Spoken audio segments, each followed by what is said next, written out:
na souci bakage biso te place moko ya te tozala l'aise kotikala botala ndako oyo botala bakaro botala nyonso tala miranda ketala mire tala miranda ekoti même pas sanité tozokozala biloko ya kobuzana ata tino moko ezotaka officiel motansi ezotaka général ndenge eza boye ke machine ekomi déjà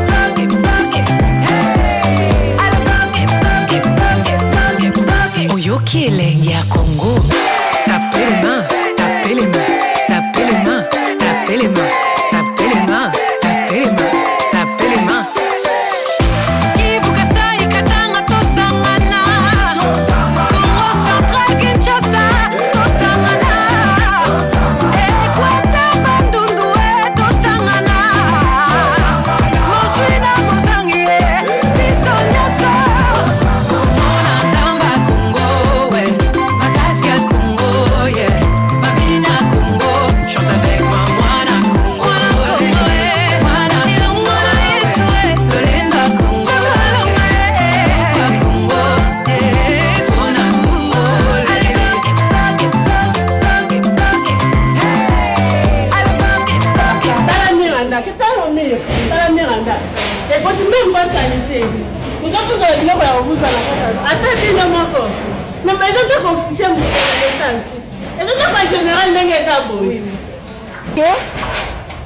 machine ekomi déjà pembeni bagarde au moins oyo mwa ndambo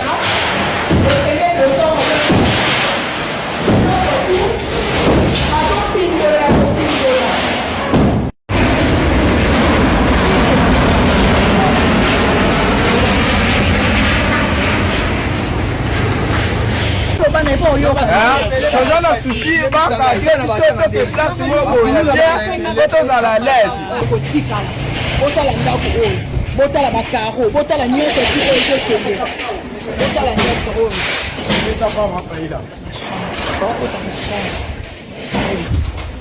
voilà botala ndako kitoko oyo nyonso bandeko na ngai botala staff nyonso ezopoye botala misala nyonso oyo ça fait très mal ndako kitoko boye ça fait très mal tous ces présents ça va tomber voilà.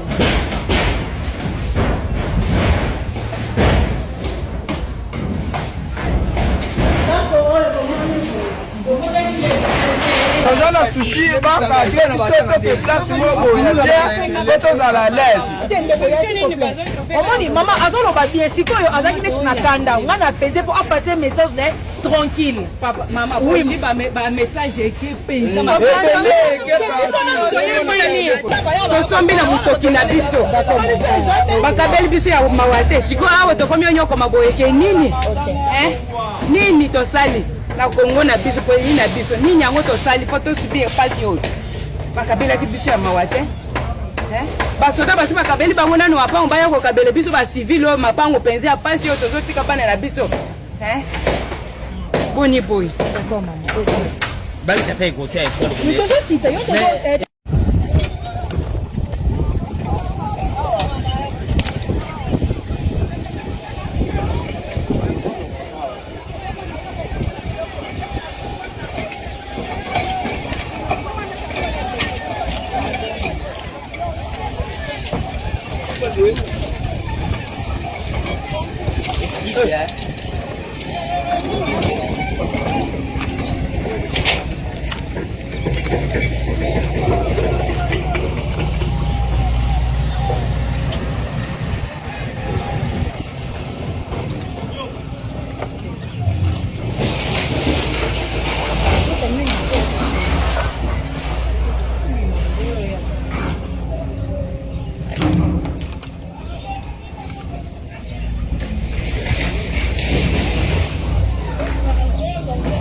Moi, l'école peut ça qui toucher.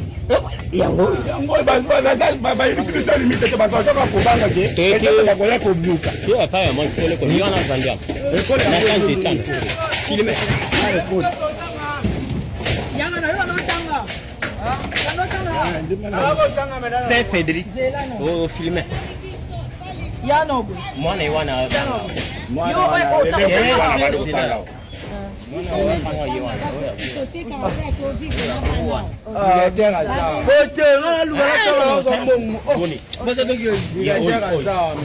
Bonjour papa. Oui. Pardon? Vous êtes en direct de plusieurs chaînes. On a appris qu'ici à la commune de Lantier, derrière le record international de Gilles, bien sûr, il y a la démolition qui s'est faite. Et votre école a été également touchée. Vous êtes parmi les victimes. C'est une école. C'est quoi le nom de l'école, s'il vous plaît? Saint-Fédéric. Et vous avez un mot à placer? Vous êtes responsable ici? Oui, pour le moment, c'est moi le responsable. Et à vrai dire, jusqu'à là, On va un peu la voix. c'est la ville de 2028. Jusqu'à là, on est en train d'observer. D'après ce que j'ai eu à parler, à échanger avec les agents des chargés de la démolition, ils m'ont fait comprendre qu'ils doivent normalement...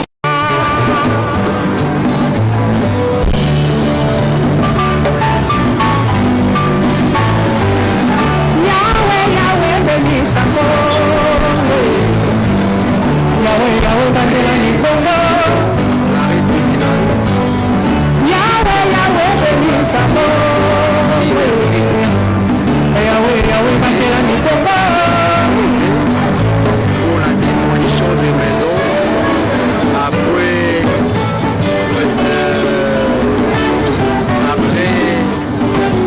l'épuisement des délais accordés aux habitants, voilà les tracteurs qui ont arrivé pour commencer à démolir les deux immeubles de Montmoyer.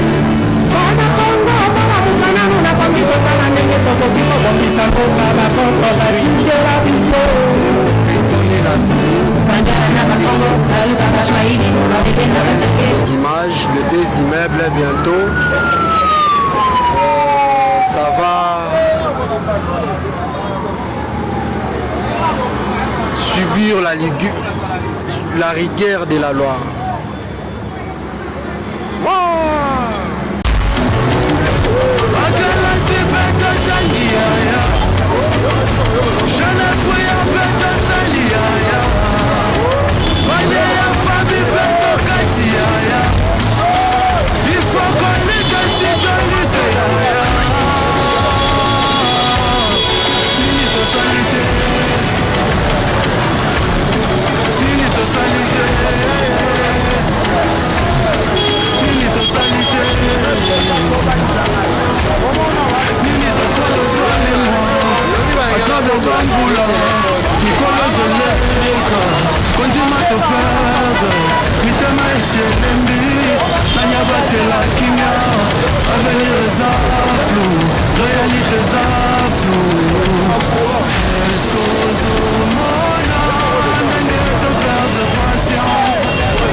On ne sait pas comment Dieu nous dirige, mais on a la foi qu'un jour on arrivera.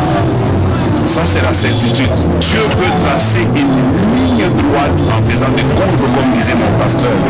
C'est hors de l'entendement humain, en allant comme ça, en faisant des zigzags. Mais il te dit non, c'est une ligne droite. Pendant que les autres courent pour atteindre l'objectif, toi, Dieu te fait des détours. Et puis à un moment, tu le mets, tu te retrouves devant l'objectif. Quand Dieu fait faire quelque chose, il l'a fait selon lui et non pas selon nous. Il est celui du chemin. Jésus a dit, je suis le chemin. Le chemin que vous devez utiliser pour atteindre ce que vous avez, c'est que... Hein? Bazobuka batongi boye vraiment. Hein? Kishasa ngoboye. Kishasa ngoboye. Ndaku munene kabo. Oh, tokomobu. Apayana. Boye vraiment moka vraiment boye basali musala ti esili boye. Kebo. Vamos ligolo fait. Vamos ligolo. Nous sommes bâtonniers mon femme. Non. Boye vraiment. Nzambe milelo na biso esenga batu misusu. Bakondi ya la climatiseur. Boza lezi ya tosombaki ndako ya kokabela te mapangu tosomi na mbongo. Tosombaka mikanda leta kadasa yebi biso. Tina niveau yo penza. Tala biso to telengani na balabala. Bandako boye papa président. Bandako boye Fati. Tokazaki yo no pangusa biso maya misu. Yo koti lisusu milelo na milelo papa. Nzamba lola. Papa tala boye vraiment. Tala boye. Boye penza. Zela mama na ozwa yo.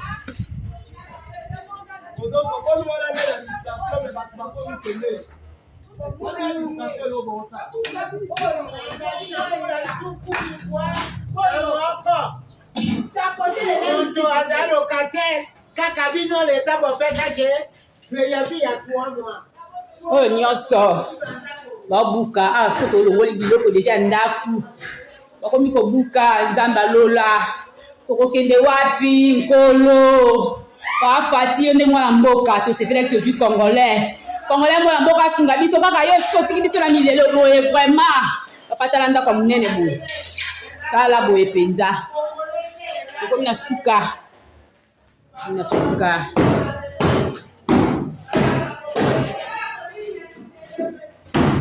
na komi na c'est juste la 3 paillotes terre jaune après 3 paillotes.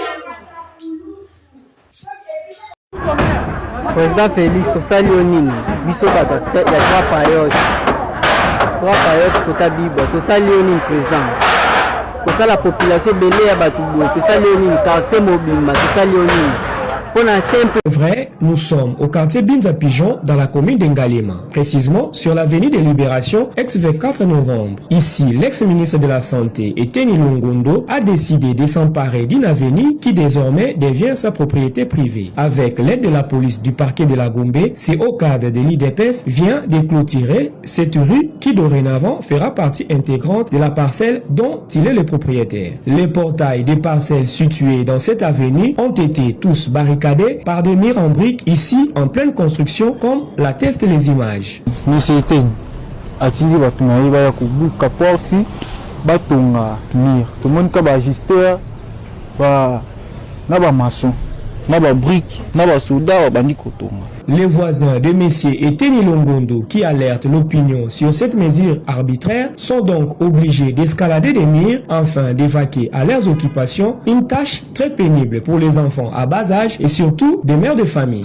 Ces derniers implorent les autorités politiques et judiciaires du pays de les délivrer de leurs tout-puissants voisins.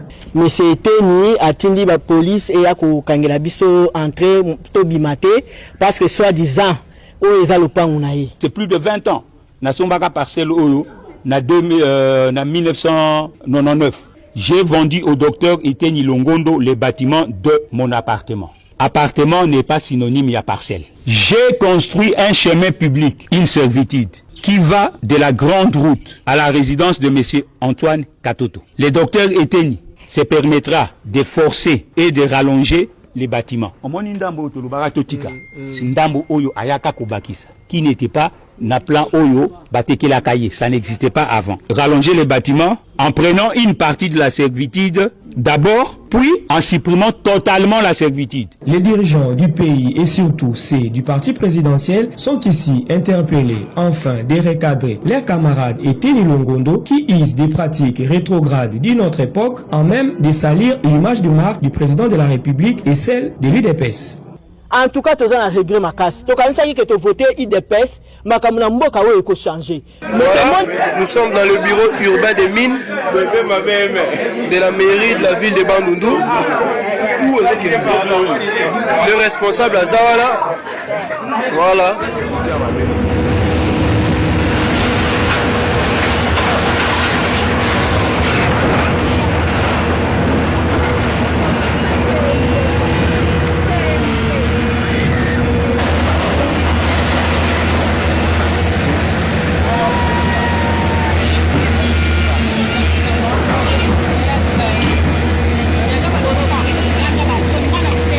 C'est bas.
elengi ya Congo.